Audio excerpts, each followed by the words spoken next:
Hola a todos. La historia que están a punto de escuchar es un viaje al corazón de un hombre que creía tenerlo todo, solo para descubrir que no tenía nada. Antes de que nos sumerjamos en este relato de traición y redención, te invito a suscribirte a nuestro canal y darle me gusta a este video. Tu apoyo nos ayuda a seguir compartiendo historias increíbles. La mentira perfecta, el matrimonio perfecto o la mentira perfecta.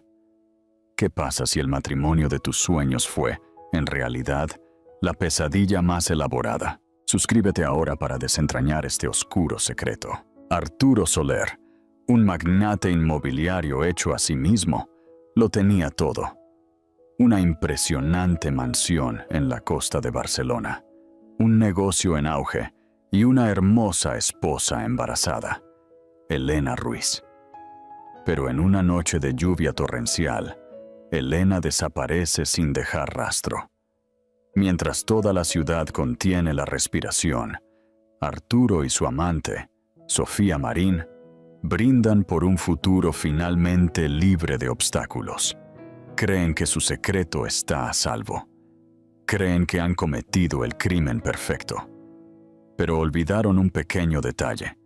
Su diario y los secretos garabateados en sus páginas están a punto de prender fuego a su mundo de perfección. Esta es la historia de cómo las palabras de una víctima trágica, pronunciadas desde más allá de la tumba, derribaron un imperio y un asesino. Un secreto en las sombras. La finca de los Soler era un monumento al dinero nuevo.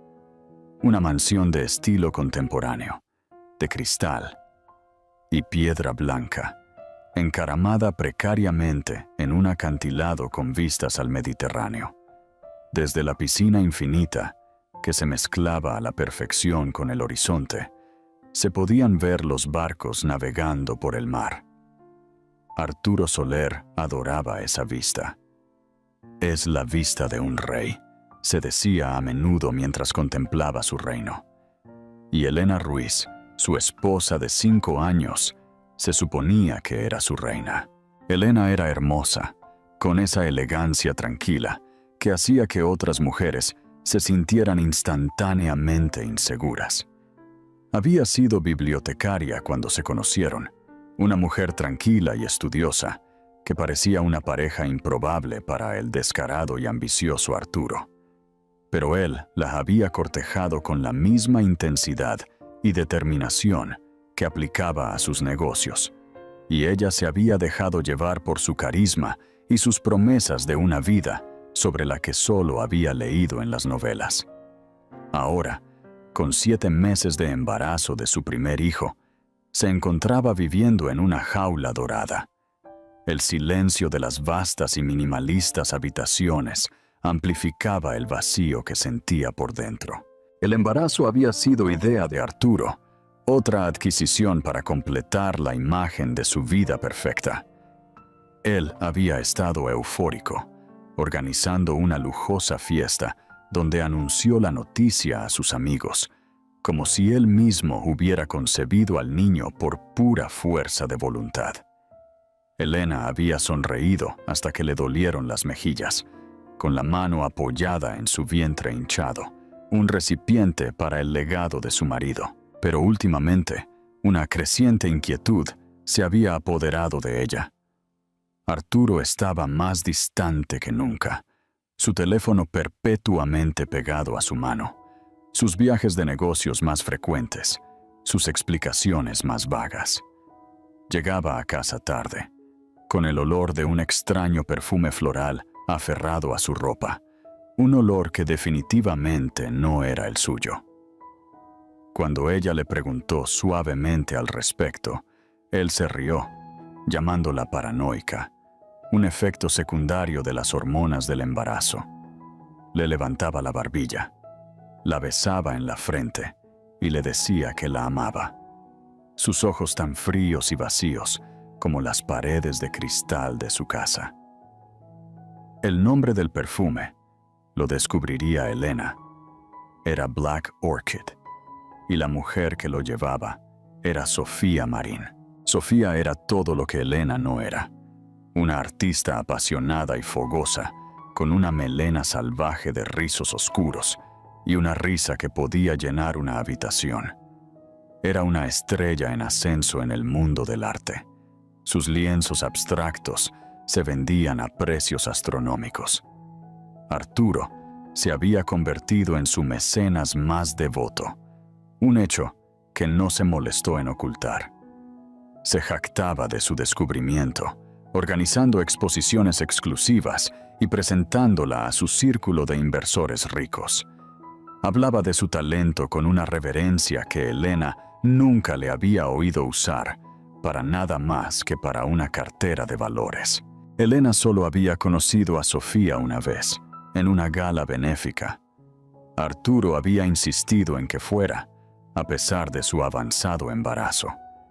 Él la había guiado a través de la multitud, su mano como una marca posesiva en la parte baja de su espalda, antes de dejarla en una mesa con las otras esposas. Luego, se dirigió directamente hacia Sofía, que estaba reinando junto a la barra, una visión con un vestido rojo sangre que se ajustaba a cada una de sus curvas.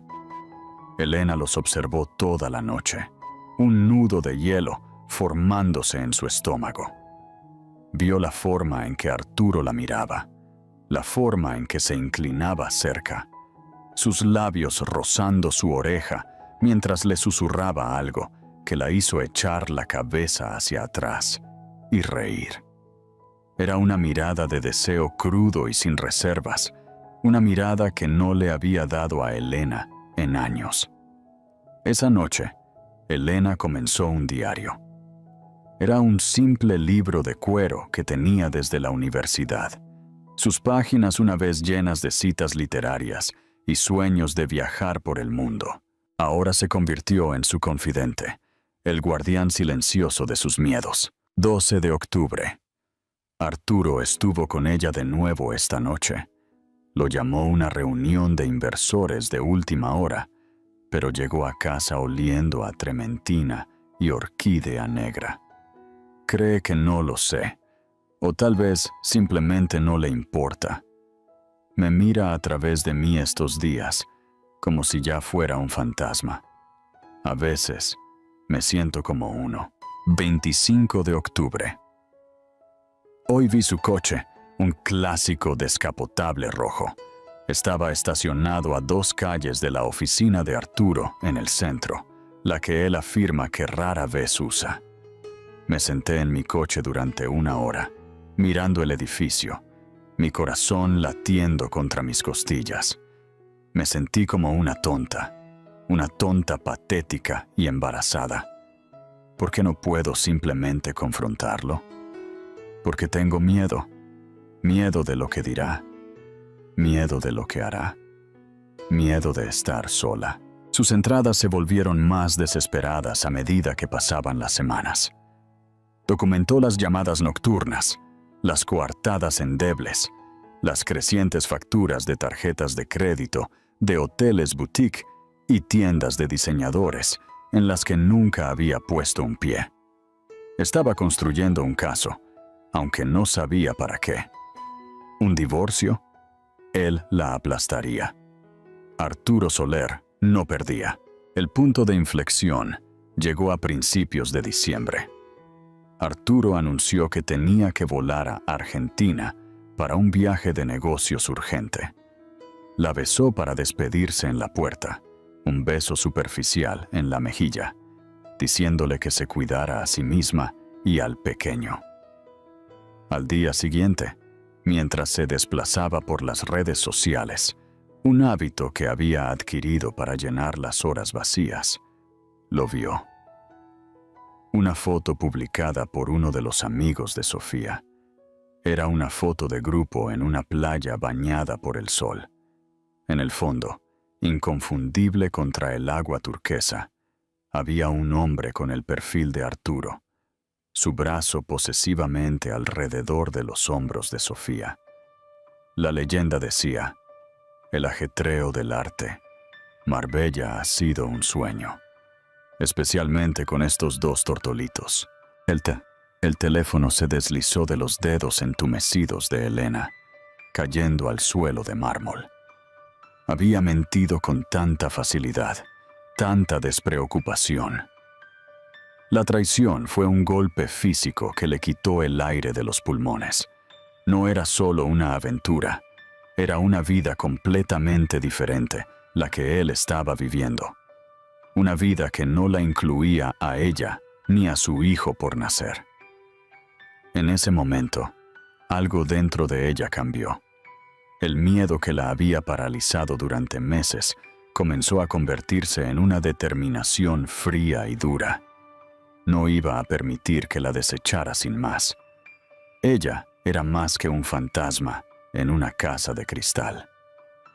Ella era Elena Ruiz y tenía un secreto propio. Fue a la oficina de Arturo, una habitación elegante y estéril en la que rara vez entraba. Conocía el código de su caja fuerte personal. Era la fecha de su primera adquisición importante, un número que él veneraba como una reliquia sagrada. Sus manos temblaron mientras lo tecleaba. La pesada puerta se abrió. Dentro, entre certificados de acciones y escrituras de propiedades, había un conjunto de archivos sobre los que él pensaba que ella no sabía nada.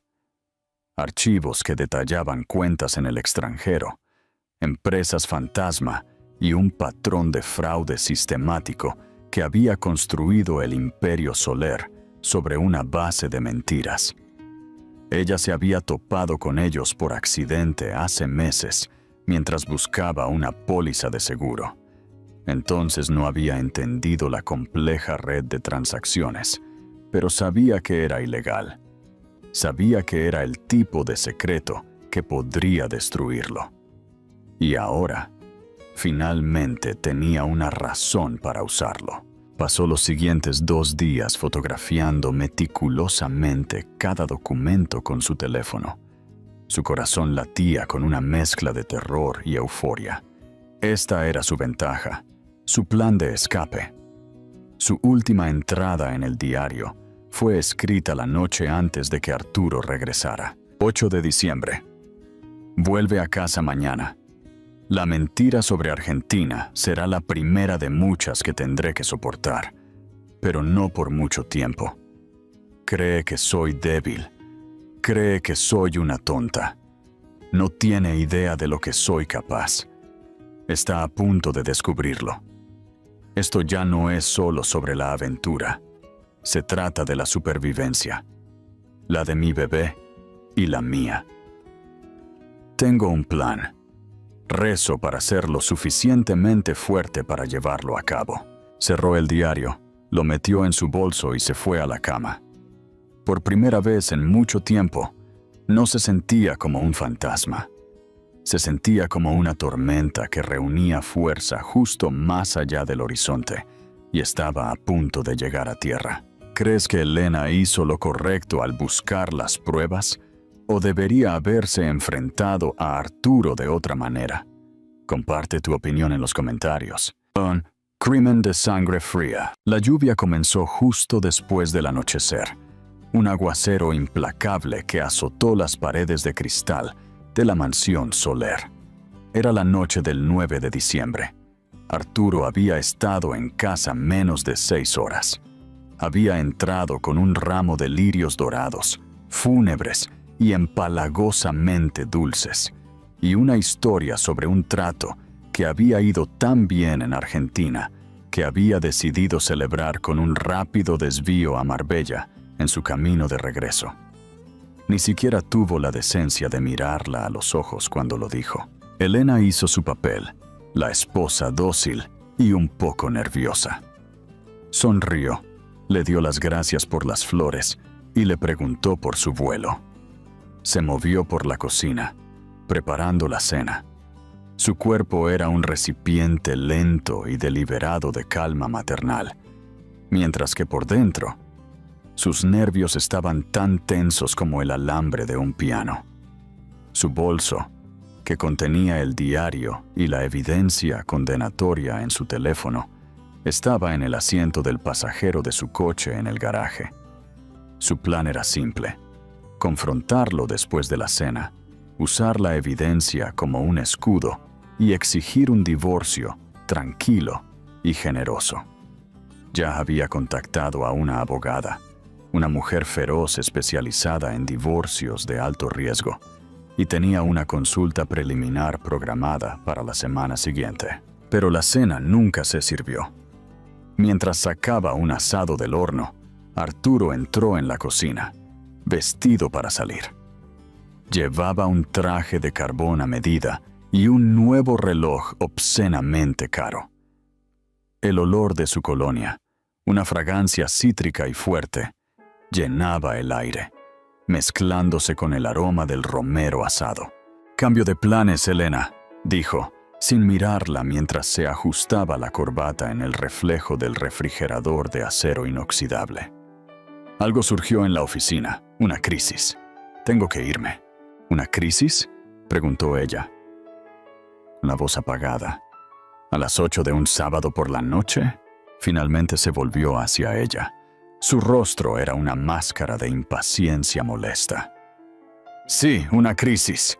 Estas cosas no tienen horario de oficina, ya lo sabes. No me esperes despierta». Él iba a verla. A Sofía. La crueldad casual le quitó el aliento. Ni siquiera podía esperar una sola noche. Dejaba a su esposa embarazada, que había just un rastro frío. 2 días después, un convenientemente frenético Arturo Soler entró en el 17º distrito de la Policía de Madrid y reportó a su esposa embarazada, Elena Ruiz, como desaparecida. Se frotó las manos. Su voz era gruesa por la emoción ensayada, mientras le decía al sargento de la mesa que ella había estado deprimida, actuando de forma errática, y que estaba terriblemente preocupado. El caso aterrizó en el escritorio del inspector jefe David Mínguez, y el juego estaba a punto de cambiar. El inspector jefe Mínguez sintió un cansancio familiar asentarse en sus huesos mientras conducía su modesto sedán por el sinuoso camino de entrada de la finca de los Soler. El lugar no parecía un hogar, parecía una fortaleza de riqueza, un monumento estéril de cristal y piedra blanca que parecía rechazar los mismos acantilados sobre los que fue construido. En sus 30 años en la fuerza, Mínguez había aprendido que cuanto más grande la casa, más grandes los secretos. Y esta casa, mensa, fue recibido en la puerta por el propio Arturo Soler. El hombre era exactamente lo que Mínguez había esperado. Alto, guapo, impecablemente vestido con un suéter de cachemira gris sobrio, que probablemente costaba más que el pago mensual de la hipoteca de Mínguez. Irradiaba un aura de poder controlado y doloroso. Era una actuación, y Mínguez la reconoció al instante. La había visto 100 veces antes. «Inspector, gracias por venir tan rápido», dijo Arturo. Su voz era un barítono cuidadosamente modulado, denso con emoción ensayada. Le estrechó la mano a Mínguez. Su agarre era firme. Sus ojos tenían una mirada practicada de desesperación. «Señor Soler», dijo Mínguez. Su propia voz era un murmullo bajo. «¿Por qué no me cuenta lo que pasó?». El recorrido fue una clase magistral de dolor performativo. Arturo señaló espacios vacíos significativos en la casa cavernosa. Este era el rincón de lectura favorito de Elena, decía, gesticulando hacia una elegante y aparentemente incómoda chaise longue. Una novela de tapa dura prístina estaba en una mesa auxiliar junto a una taza a medio terminar de té de hierbas. Todo era demasiado perfecto, como un set de teatro.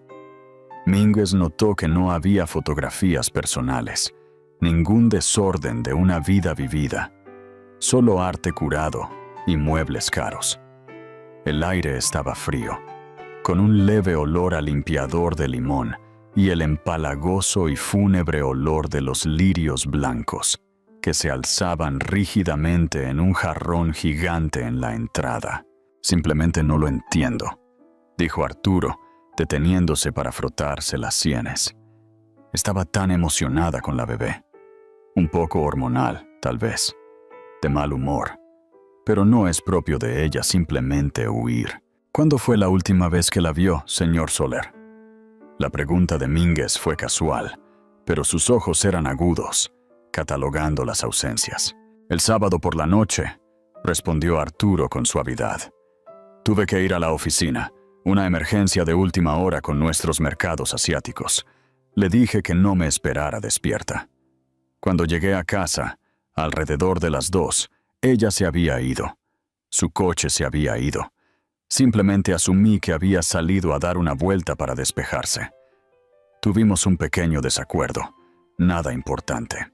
Y no nos llamó hasta esta tarde, lunes». La pregunta de Mínguez fue casual, pero sus ojos eran agudos. «Eso es casi 36 horas. No quería reaccionar de forma exagerada», dijo Arturo. La explicación llegó un poco demasiado rápido. «Ya lo ha hecho antes, después de una discusión. Se ha ido a quedar con su hermana por una noche. Llamé a su hermana, a sus amigos. Nadie había oído hablar de ella. Fue entonces cuando empecé a entrar en pánico. Me siento como un tonto por haber esperado». Dejó que su voz se quebrara lo suficiente como para ser convincente. Mínguez simplemente asintió, su rostro impasible. Verificar coartada. Verificar amigos. Verificar hermana. Notar el retraso. La historia era plausible en la superficie, pero se sentía vacía. Era una historia diseñada para ser contada a la policía. La primera búsqueda de la casa fue infructuosa. El equipo forense, dirigido por un meticuloso veterano llamado Comisario Delgado, no encontró nada. Ninguna señal de lucha, ninguna nota de suicidio, ninguna sangre. La cocina, donde Arturo dijo que hablaron por última vez, era la parte más preocupante. «Está limpia», le dijo Delgado a Mínguez, quitándose los guantes de látex. «Quiero decir, profesionalmente limpia. Hay un leve olor a lejía debajo del limpiador cítrico». No pudieron encontrar ni una sola huella clara en las encimeras o en los electrodomésticos, ni siquiera las de Elena. Una escena del crimen limpia siempre era una alarma ruidosa. Gritaba encubrimiento. Lo único que encontraron fue un solo pelo largo y oscuro, cerca de la base de la isla de cocina de mármol, atrapado en la lechada. Era demasiado largo y oscuro para ser de Elena, y lo embolsaron. Una sola pista, solitaria, en un mar estéril de nada. El avance llegó a la tarde siguiente.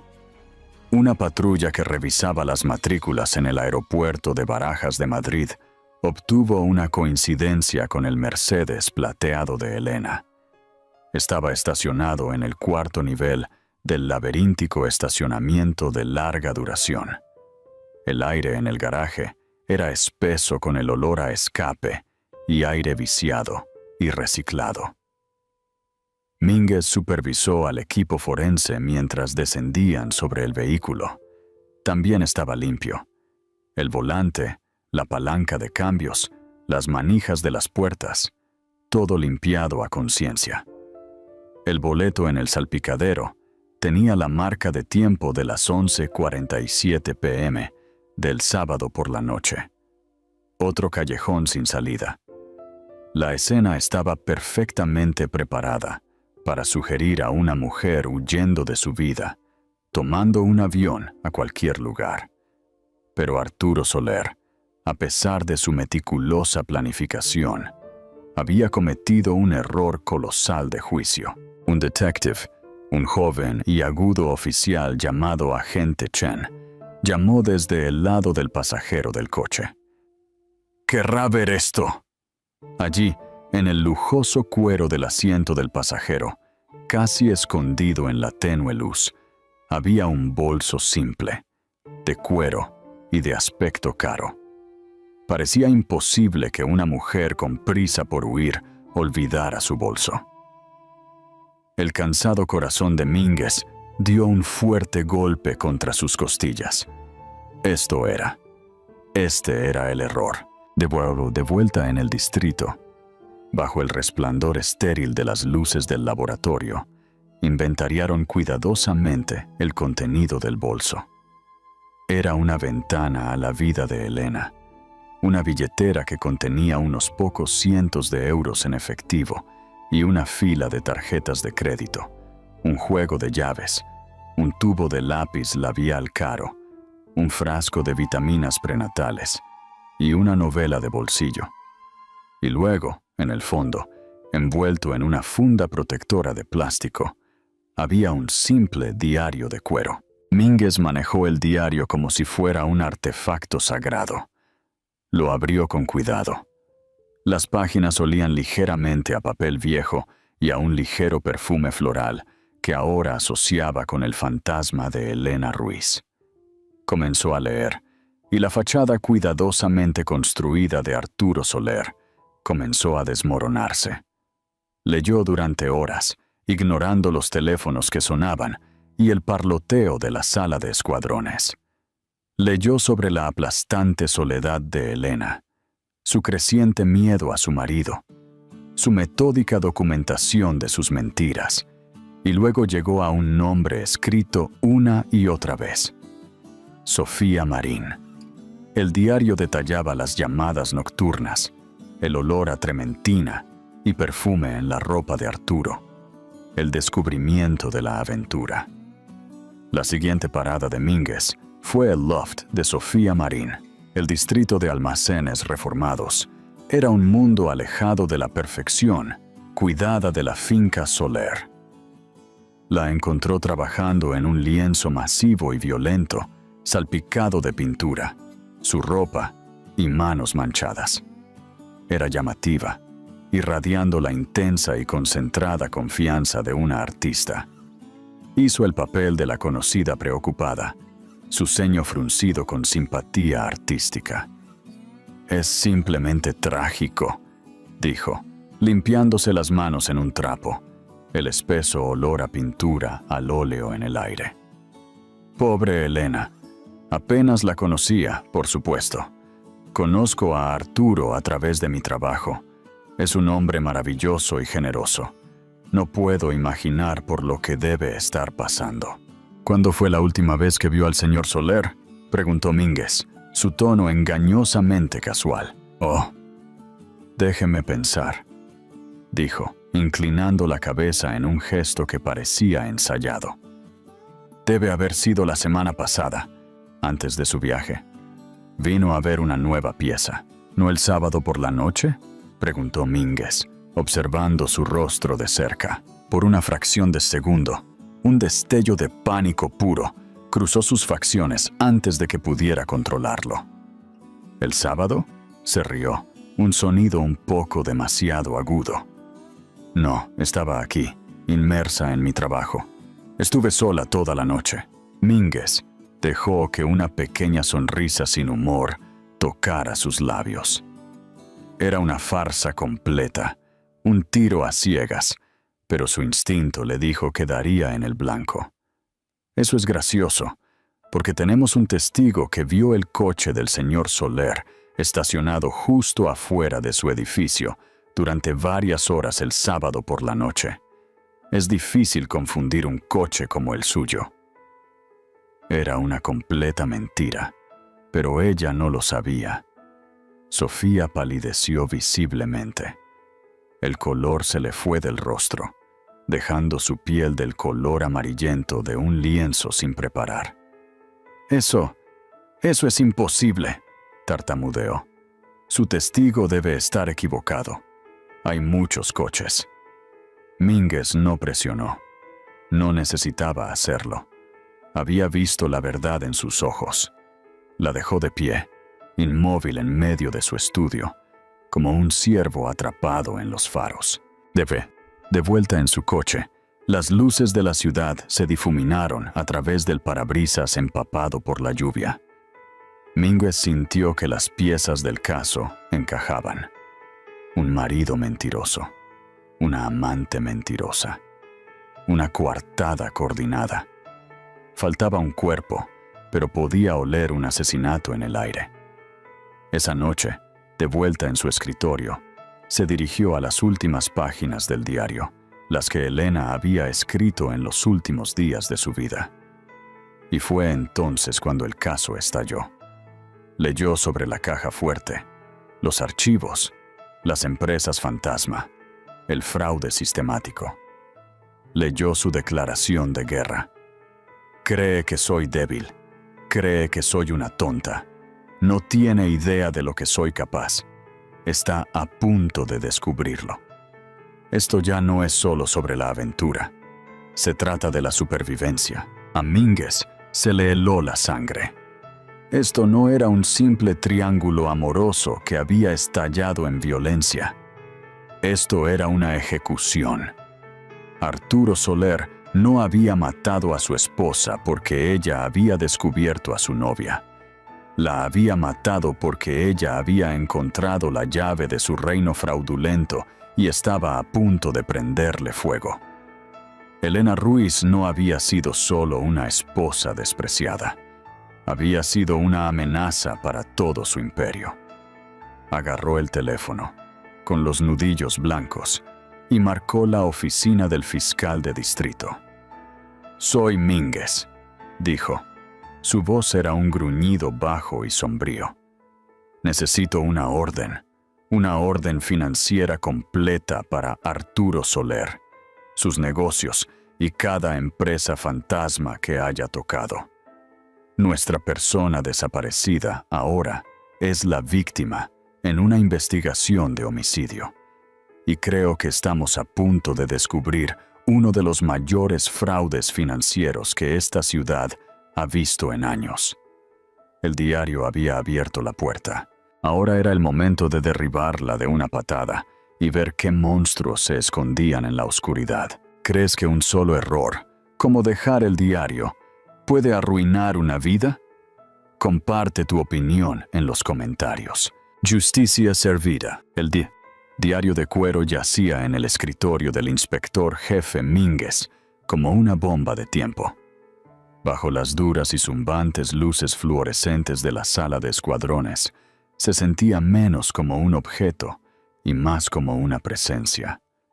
Era Elena Ruiz, y por fin estaba lista para hablar. Mínguez, junto con su agudo joven compañero, el agente Chen, comenzó la solemne tarea de diseccionar sus últimos meses, tratando cada página como una declaración de un testigo desde la tumba. Las primeras entradas pintaban un sombrío retrato de profunda soledad, un envenenamiento del espíritu a cámara lenta. No eran solo relatos de tristeza, eran acusaciones de negligencia escritas con una mano precisa y elegante que desmentía la agitación interna. 14 de agosto. Otra noche sola. Arturo llamó para decir que estaba atrapado en una reunión de la Junta. Oí música de fondo. Risas. La risa de una mujer. Cuando le pregunté al respecto, dijo que era la televisión en la sala de conferencias. Miente tan fácilmente ahora. Es como respirar para él. Me pregunto si alguna vez dijo la verdad, incluso al principio. Es metódica, observó Chen, levantando la vista de la página fotocopiada. Anota fechas, horas, excusas. No solo se está desahogando, está construyendo un registro. Mínguez asintió con tristeza. Era una bibliotecaria. Sabía cómo catalogar información. Estaba catalogando su propia miseria. El tono del diario cambió de la melancolía a la angustia después de la gala benéfica. El miedo de una aventura ahora tenía un nombre y un rostro. Sofía Marín. Las entradas de Elena se volvieron más agudas infundidas con los detalles dolorosos y específicos de la traición. 12 de octubre. Su nombre es Sofía Marín, la artista. Por supuesto, tiene mucho sentido. No solo se acuesta con ella, la adora. Habla de su visión, de su genio. Nunca ha usado esas palabras sobre mí. Yo era simplemente conveniente, un accesorio adecuado, un útero. Busqué su trabajo en línea esta noche. Todos son pinceladas furiosas de color, caóticas y violentas.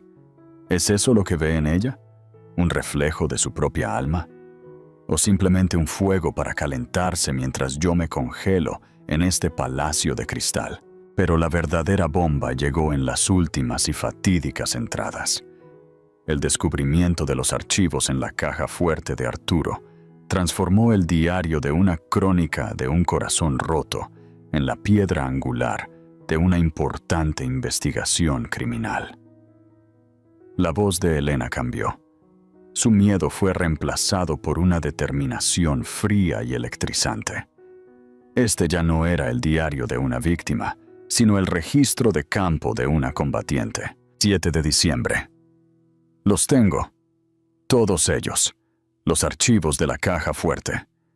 Es peor de lo que jamás imaginé. No es solo evasión de impuestos. Parece que es un esquema Ponzi masivo. Ha estado usando el dinero de nuevos inversores para pagar a los viejos, apuntalando sus empresas inmobiliarias con ganancias fantasma. Todo el imperio Soler, esta casa de cristal, está construida sobre arena, y la marea está a punto de subir. Ha usado empresas fantasma registradas en las Islas Caimán, todas con nombres de sus personajes shakespearianos favoritos. Inversiones afortunadas, activos prósperos. La ironía es repugnante. Se ve a sí mismo como un maestro manipulador, un rey que mueve los hilos. Pero fue descuidado. Usó al mismo abogado, un hombre llamado Marco Torres, para establecerlos todos. Su firma está en cada documento. Mínguez hizo una pausa, su bolígrafo suspendido sobre su bloc de notas. Marco Torres.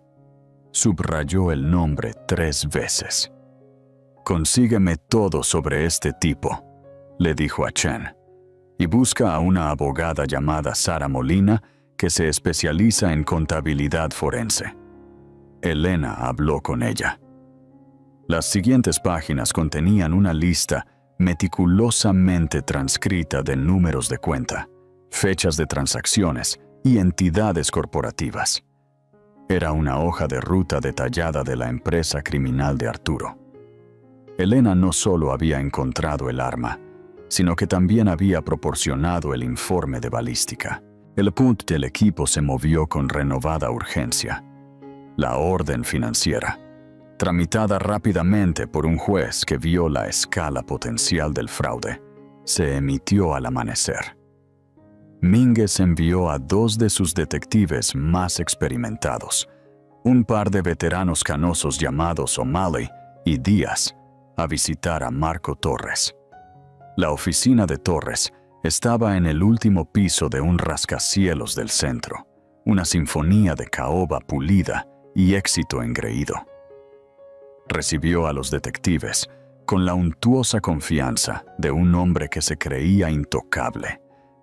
Esa confianza se evaporó en el momento en que O'Malley deslizó la orden a través del enorme escritorio. «¡Una orden financiera!», se burló Torres, apenas mirándola. «Esto es acoso. Tendré que pedirles que dirijan cualquier pregunta a mí». «Esta no es una charla amistosa, señor Torres», interrumpió Díaz, con voz como de grava. «Esto es una investigación de homicidio, y ahora mismo su nombre aparece junto a términos como conspiración criminal, fraude electrónico y cómplice de asesinato. Podemos tener esta conversación aquí, o podemos tenerla en una habitación mucho más pequeña en el centro. Usted elige». El color se le fue del rostro a Torres. La mención de un asesinato destrozó su fachada cuidadosamente construida. Tartamudeó sobre el privilegio de abogado-cliente, pero sus ojos se movían por la habitación como un animal atrapado buscando una vía de escape. Sudaba. Su mano temblaba mientras intentaba levantar el teléfono para llamar a su propio abogado. Los detectives no necesitaban una confesión. Tenían su miedo. Era igual de bueno. Mientras tanto, Mínguez y Chen visitaron a Sara Molina. Su oficina era el polo opuesto de la de Torres. Modesta, desordenada y práctica. Era una mujer aguda y sensata de unos 40 años. Sí, recuerdo la llamada, confirmó, mirándolos por encima de sus gafas, después de que Mínguez explicara la situación. No dio un nombre. Dijo que su marido era un hombre de negocios prominente. Me guió a través de un escenario hipotético que involucraba cuentas en el extranjero y inversiones superpuestas para ocultar los ingresos. Seré honesta con ustedes, detectives. Sonaba menos como un hipotético y más como si estuviera leyendo un libro de texto sobre cómo manejar un esquema Ponzi. ¿Sonaba asustada?, preguntó Chen. Sara Molina hizo una pausa, considerando. No asustada, determinada. Había acero en su voz. Dijo que la prueba era irrefutable y que tenía la intención de usarla para asegurar su libertad y el futuro de su hijo. Se suponía que me volvería a llamar para programar una consulta formal. Nunca lo hizo. De vuelta en el distrito, las últimas piezas encajaron con una velocidad asombrosa. El informe del laboratorio sobre el único pelo oscuro encontrado cerca de la isla de la cocina llegó. El ADN coincidía perfectamente con Sofía Marín. Mínguez se paró frente a la gran pizarra, una tormenta de evidencia arremolinándose alrededor de las fotos de los tres protagonistas. Dibujó una gruesa línea roja de Arturo a Sofía, etiquetándola como aventura. Dibujó otra de Arturo a Marco Torres, etiquetándola como fraude financiero.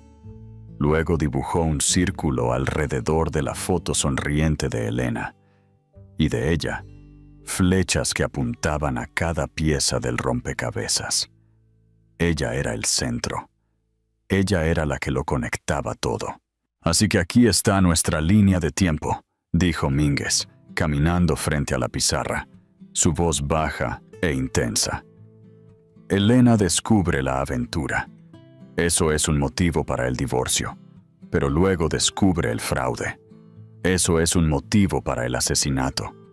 Arturo Soler no solo se enfrenta a la pérdida de la mitad de sus activos, se enfrenta a 20 años en una prisión federal. Todo su reino está a punto de colapsar. Ella lo confronta el sábado por la noche. Se da cuenta de que no está mintiendo, siguió Chen. Entra en pánico. No, corrigió Mínguez, deteniendo su ritmo. Este tipo no entra en pánico, se enfurece. Elena mencionó su temperamento en el diario. No ve un problema que deba resolverse. Ve una amenaza existencial que debe ser eliminada. Golpeó la foto de Arturo. Un narcisista como este, cuando está acorralado, no negocia, aniquila. Y Sofía estaba allí, agregó Chen, señalando el informe del laboratorio pegado en la pizarra. Mintió sobre estar en su estudio. Estaba en la casa. Era una participante o un testigo. Mínguez estuvo de acuerdo. De cualquier manera, es una cómplice. Matan a Elena. Probablemente un acto de violencia impulsivo durante la discusión. Un empujón, una caída, un golpe contra esa isla de mármol. Luego la limpieza. Friegan la cocina. Se deshacen del cuerpo. Preparan el coche en el aeropuerto de Barajas para que parezca que huyó. Un marido angustiado reporta a su inestable esposa embarazada como desaparecida. Es un encubrimiento limpio del libro de texto. Hizo una pausa. tomando el diario de cuero de la mesa de pruebas. Pero cometieron un error fatal. En su arrogancia, en su prisa por deshacerse de la mujer, olvidaron sus palabras, olvidaron su mente, dejaron atrás a la testigo más poderosa en su contra. Miró los rostros de su equipo. La sombría realidad del caso se asentaba sobre ellos. Habían pasado de un caso de persona desaparecida a una compleja red de infidelidad, crimen corporativo y asesinato en menos de 48 horas. Todo porque una mujer tuvo el coraje de escribirlo todo. «Muy bien», dijo Mínguez. Su voz era dura como el hierro. «Vamos a buscarlos. Veamos qué tan bien se sostienen las historias del señor Soler y la señorita Marín cuando no están celebrando su libertad, sino sentados en salas de interrogatorio separadas, enfrentando cargos de asesinato en primer grado». El diario había hecho su trabajo. Había hablado por la víctima. Ahora era el momento de que la ley sacara a los monstruos de la oscuridad. ¿Crees que un solo error, como dejar el diario, puede arruinar una vida? Comparte tu opinión en los comentarios. La redención final. Los arrestos se programaron con precisión militar, ejecutados en los fríos y grises momentos justo antes del amanecer. En la mansión Soler, la majestuosidad silenciosa de la estructura de cristal y piedra fue destrozada por el fuerte y autoritario golpe en la puerta. Arturo Soler, con una bata de seda negra, abrió él mismo. La máscara del marido afligido, tan cuidadosamente usada durante días, se desintegró en un instante. No fue el miedo o la sorpresa lo que brilló en sus ojos, sino una furia escalofriante y despectiva. Parecía insultado por la intrusión, por la audacia de la ley irrumpiendo en su reino. No dijo nada mientras le cerraban las esposas alrededor de sus muñecas. Su mirada fija en el inspector jefe Mínguez, una mirada de odio puro y reptiliano que prometía represalias. A kilómetros de distancia, la escena en el loft de Sofía Marín era de una desesperación caótica y teatral. Abrió la puerta con un mono salpicado de pintura. Su pelo salvaje era un halo alrededor de su rostro pálido y empapado en lágrimas. Cuando los detectives se identificaron, se desmayó. Una marioneta con las cuerdas cortadas. Sus sollozos resonaban en el vasto espacio del almacén, entre sus lienzos violentos y furiosos. «¡Fue Arturo!», chilló. Su voz era un instrumento discordante de victimización practicada. «¡Me mintió! ¡No sé nada! ¡Yo también soy una víctima!». Fue una actuación convincente, pero Mínguez había leído el diario de Elena. Sabía que Sofía no era víctima de nadie más que de sí misma. En el distrito, fueron colocados en salas de interrogatorios separadas y estériles. Las paredes blancas y la blancura eran una confesión profana. El aire zumbaba con la tensión silenciosa de un juego a punto de comenzar. La estrategia de Mínguez fue clásica. Una prueba de lealtad entre dos personas que no tenían ninguna. Empezó con Sofía, dejándola cocinarse a fuego lento durante casi una hora. Sus sollozos se convirtieron en jadeos y respiraciones agitadas. Cuando finalmente entró, proyectó un aire de cansada simpatía. «Esto es un desastre, ¿verdad, Sofía?», comenzó, colocando un vaso de agua en la mesa de metal. «Es un monstruo», susurró ella, agarrando la taza con manos temblorosas. «Me dijo que ella era inestable. Me dijo que tenía miedo de que le hiciera daño al bebé, que era suicida. Te mintió sobre muchas cosas», dijo Mínguez, su voz suave. Dejó pasar un momento de silencio. Sabías que su negocio era una farsa, un esquema Ponzi multimillonario al borde del colapso. Elena lo descubrió. Encontró evidencia que podía enviarlo a prisión por el resto de su vida. Por eso tuvo que deshacerse de ella, Sofía. Esa es la verdadera razón. Nunca se trató de salvarte de la esposa inestable. Se trató de salvarse a sí mismo de la prisión. Se inclinó hacia adelante, su voz bajando a un susurro conspirador. ¿Estuviste allí, Sofía? ¿Fuiste a la casa esa noche? ¡No!, insistió ella, con la voz quebrándose. Estuve aquí. Estuve trabajando toda la noche, lo juro. Mínguez suspiró, un sonido de profunda decepción. Eso es una lástima, porque te tenemos en la escena. Encontramos uno de tus pelos en la cocina. Largo, oscuro, hermoso. Una coincidencia forense. Vio cómo su bravuconería comenzaba a desmoronarse. También tenemos imágenes de seguridad de la casa de un vecino que muestran tu coche, ese distintivo descapotable rojo, saliendo de la calle de los Soler justo después de la 1 de la mañana, aproximadamente 1 hora después de que Arturo se fuera. Y un testigo vio a Arturo llevando una lona resistente a su coche. El último rastro de compostura de Sofía se hizo añicos. Lo miró. Su boca se abría y se cerraba como un pez. Las mentiras que había construido se disolvieron ante hechos inmutables. La lucha se desvaneció de ella, reemplazada por un pánico animal y crudo. Era el cálculo frenético de la autopreservación. Me llamó. Las palabras salieron en un torrente desesperado y caótico. Estaba en pánico. Dijo que ella lo atacó, que se volvió loca y se cayó. Dijo que fue un accidente. Me rogó que fuera. Dijo que tenía miedo. Tiene un temperamento terrible. No sabes cómo es. Solo ayudé porque le tenía miedo. Estaba sollozando de nuevo, pero estas eran las lágrimas de un animal acorralado, no de dolor. Les dio la ubicación del acantilado, una ofrenda desesperada para salvarse, atribuyendo cada onza de malicia e intención directamente a su amante. Armado con una confesión y una ubicación, Mínguez caminó por el pasillo hasta la habitación de Arturo. El multimillonario estaba sentado rígidamente, la imagen de la arrogancia desafiante. Mínguez no dijo nada. Simplemente colocó el diario de cuero en la mesa entre ellos. Los ojos de Arturo se fijaron en el libro. Por un único y desprotegido momento, su máscara de control de hielo se deslizó.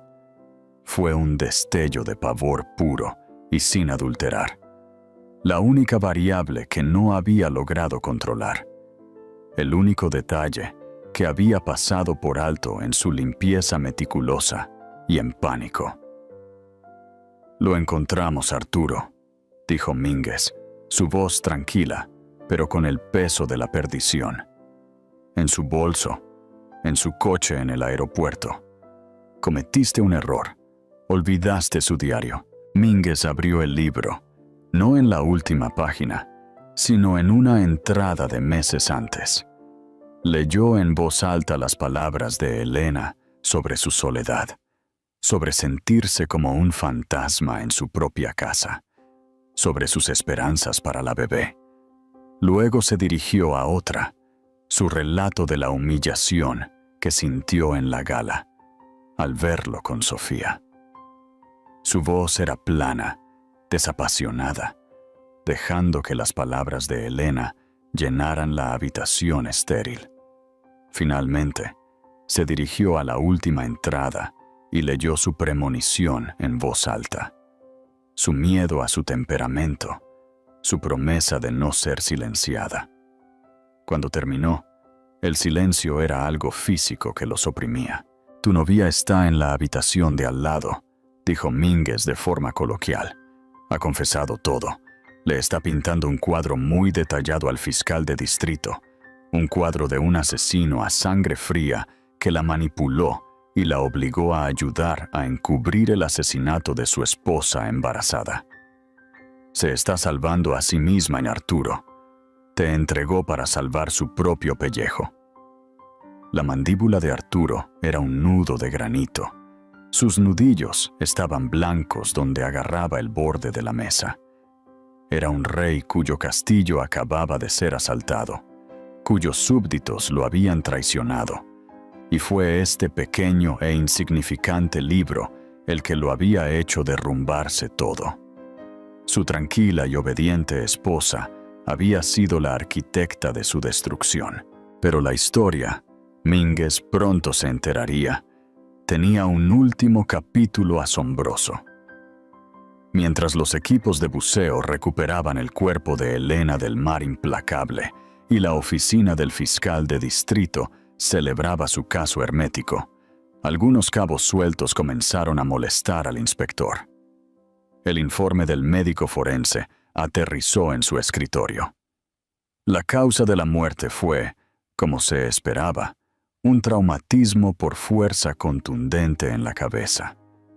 Pero el informe de toxicología contenía una anomalía. Había trazas de un sedante potente y de acción rápida en el sistema de Elena. No lo suficiente como para matarla, pero ciertamente lo suficiente como para dejar a una persona aturdida, confundida y físicamente deteriorada. No era un medicamento que ninguno de sus médicos le hubiera recetado. Luego, un detective junior, que estaba recatalogando la evidencia del coche de Elena, presentó un informe. El pequeño bolso de escape y el teléfono desechable que ella había mencionado en su diario habían desaparecido. No estaban en su bolso y no estaban en el maletero. Simplemente se habían desvanecido. Mínguez se sentó en su oficina hasta altas horas de la noche, con el diario abierto ante él, el informe del médico forense a su lado. Las piezas no encajaban con la narrativa de una simple confrontación que salió mal. Un sedante, un bolso de escape desaparecido. Sus últimas palabras resonaron en su mente. Tengo un plan. Rezo para ser lo suficientemente fuerte para llevarlo a cabo. ¿Y qué si la confrontación no era el plan? ¿Qué si era el plan desmoronándose debido a un instinto que él había servido durante 30 años? Mínguez hizo una petición. Quería la lista de pasajeros de cada vuelo internacional que saliera del aeropuerto de Barajas el sábado por la noche. Su equipo trabajó toda la noche, impulsado por café negro y la emoción de la caza. A las 4 de la mañana, lo encontraron. Un billete de ida a Buenos Aires, Argentina. Había sido comprado con dinero en efectivo una semana antes. El nombre en el billete no era Elena Ruiz de Soler. Era Elena Ruiz. Una comprobación rápida de los registros de Elena lo confirmó. Ruiz era el apellido de soltera de su madre. La asombrosa verdad final golpeó a Mínguez con la fuerza de un golpe físico. El plan de Elena nunca fue confrontar a Arturo y rogar por un divorcio. Eso fue lo que escribió para que lo encontraran. Su verdadero plan era mucho más audaz. Iba a escapar. Probablemente le había puesto sedante al café de Arturo, planeando incapacitarlo el tiempo suficiente para recuperar los documentos financieros originales de su caja fuerte, agarrar su bolso de escape y desaparecer en la noche para comenzar una nueva vida con su hijo en Sudamérica. Pero la inesperada decisión de Arturo de irse al loft de Sofía esa noche había frustrado su plan desesperado y brillante. Se había ido antes de que el sedante pudiera surtir efecto por completo, forzando una confrontación improvisada y prematura. La lucha fue real. El golpe fatal fue real. Pero su intención nunca había sido enfrentar al monstruo. Había sido huir de él. Había estado agonizantemente cerca de la libertad. Al final, el peso de la evidencia, el diario, los crímenes financieros, el testimonio de Sofía y el cuerpo fue abrumador. Arturo Soler fue sentenciado a cadena perpetua sin posibilidad de libertad condicional. Se enfureció en la sala del tribunal, un espectáculo aterrador. Sofía Marín, por su papel como cómplice, recibió una sentencia de 15 años. El Imperio Soler, un espejismo brillante construido sobre el fraude, se evaporó, dejando un rastro de inversores devastados. La casa de cristal en el acantilado finalmente se vendió, un monumento a una caída espectacular. Y encerrado en una sala de pruebas, el diario de cuero permaneció como el testamento final de Elena Ruiz, una mujer a la que todos habían subestimado. No había sobrevivido a la tormenta, pero desde más allá de la tumba, sus palabras habían desatado un huracán de verdad, asegurando que el hombre que le quitó la vida y la mujer que lo ayudó nunca volverían a saborear la libertad que tan cruelmente habían celebrado. Esta historia es un escalofriante recordatorio de que los secretos más peligrosos a menudo se esconden detrás de las fachadas más perfectas. Es una historia de codicia, traición y la desesperada lucha de una mujer por la supervivencia. ¿Qué piensas? ¿Fue Elena una víctima trágica o una maestra manipuladora cuyo plan salió terriblemente mal? ¿Podría haber escapado si Arturo no hubiera vuelto a casa temprano? Déjanos tus pensamientos en los comentarios a continuación. Si esta historia te cautivó, por favor, dale me gusta a este video y compártelo con alguien que ame un buen drama criminal con giros inesperados. Y no olvides suscribirte a nuestro canal y activar las notificaciones para que no te pierdas ninguna otra historia del lado oscuro de la naturaleza humana. Gracias por ver.